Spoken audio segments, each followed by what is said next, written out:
Stiver Brunt 20 jahon chempionatiga tayyor, lekin ehtimol piyola bo'lmaydi. Angliya terma jamoasi bosh murabbiyi Charlotte Edwardsning aytishicha, kapitan Nat Stiver Brunt o'z uyida bo'lib o'tadigan 20 jahon chempionatiga tayyor, ammo bowlingda qatnashishi dargumon.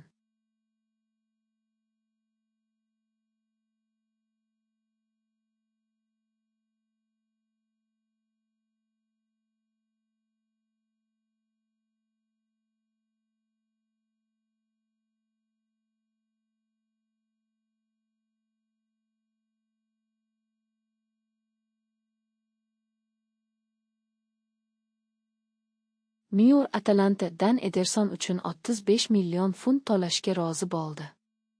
Atalanta ning braziliyalik yarim himoyachisi Ederson Manchester United 26 yoshli futbolchi uchun 35 million funt sterlingga kelishib olganidan keyin Michael Carrickning birinchi transferi bo'ladi.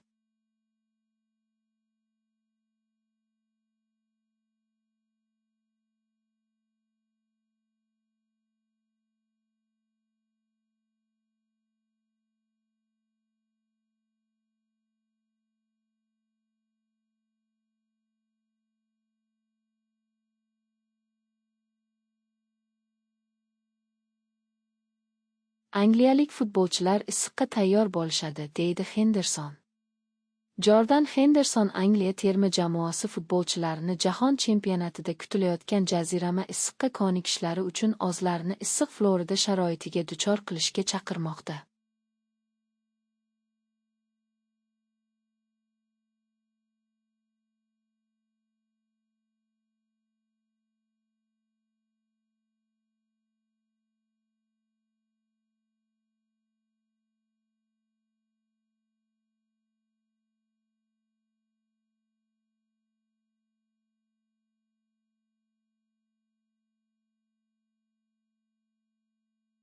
Orlando City ning 3 futbolchisi FIFA Jahon chempionati 2026 ro'yxatida Orlando City ga kiritildi.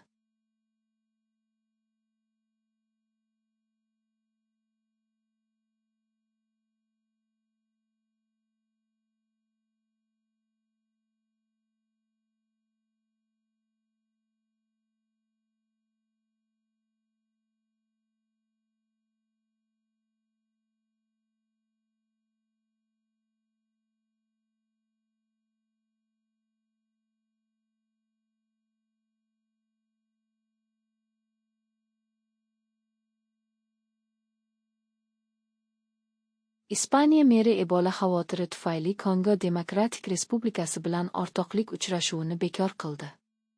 Kongo Demokratik Respublikasining kelasi hafta Ispaniyada Chiliga qarshi xalqaro o'rtoqlik o'yini rasmiylar Afrika davlatida Ebola epidemiyasi bilan bog'liq sog'liq muammolarini ko'tarishi ortidan bekor qilindi.